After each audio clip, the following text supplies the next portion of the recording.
আমি ছাগলের খামার দিতে চাই, কিন্তু কিভাবে শুরু করব, কয়টা দিয়ে শুরু করব, কি খাবার খাওয়াতে হবে, কি কি রোগবালাই হয়, সবশেষে লাভবান হওয়া যাবে কিনা, এমন অসংখ্য প্রশ্ন যারা ছাগলের খামার দিতে ইচ্ছুক কিংবা যারা প্রবাসে থাকেন কিন্তু দেশে এসে কিছু একটা করবে, তাদের সবারই মনে এমন প্রশ্ন।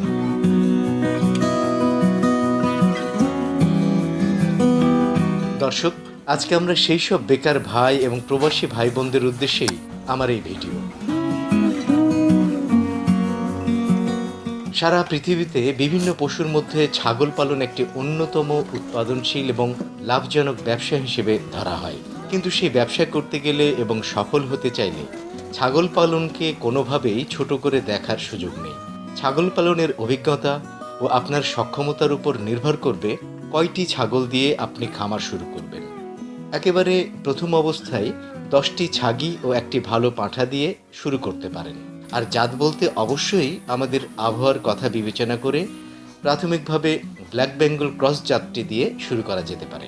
পরে সুবিধা অসুবিধা বুঝে উন্নত জাত সংগ্রহ করা যেতে পারে। আমার এখানে 2-3 রকম প্রজাতির ছাগল আছে। একটা সিরোহী আছে, যমুনা পাড়ি আছে, আর ব্ল্যাক বেঙ্গলি মেন। তবে যারা প্রথমে ছাগল ফার্ম করতে ইচ্ছা করেন আর উৎসুক আর কি, উদ্দেশ্য মানে তারা ব্ল্যাক বেঙ্গল দিয়ে শুরু করতে পারে, তাহলে ভালো হবে ইনশাল্লাহ। দেশি জাতের ছাগল এরা বাচ্চা দেয় বেশি, আর এই দেশি জাতের ছাগলের রোগবালাই কম। প্রথম অবস্থায় ছাগলের ফার্ম করতে হলে সেখানে আপনার ধাড়ি ছাগল দিয়ে চালু করতে হবে। ধাড়ি ছাগল দিয়ে চালু করলে আপনার বাচ্চা হবে তাড়াতাড়ি। আর যদি পাটি ছাগল কিনা দেয় তাহলে বহুত সময় লাগবে একটা ছাগল থেকে বাচ্চা।